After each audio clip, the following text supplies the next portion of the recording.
The 1959 Pontiac concept vehicle, known as El Catalina, marked Pontiac's return to the light-duty truck and utility market after a hiatus since 1928.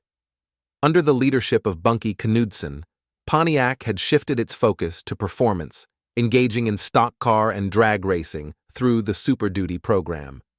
Surprising the competition, Pontiac explored a half-truck, half-car concept in response to the success of Ford Ranchero and Chevrolet El Camino.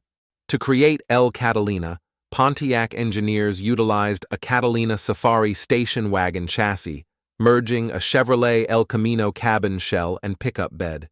The exterior featured a blend of El Camino and Catalina components, with a tritone red, white, and silver interior borrowed from the Catalina. The concept boasted a powerful 389-300 HP V8 engine, 4-speed hydromatic transmission, and various accessories, including power steering, brakes, air conditioning, power seat and windows, tinted glass, sportable push-button radio, underhood utility light, and seat belts.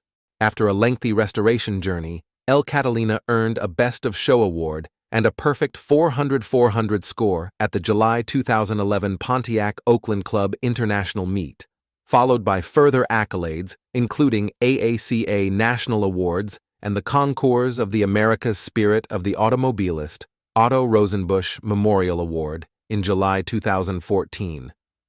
For Pontiac enthusiasts, El Catalina stands as a unique and impressive piece.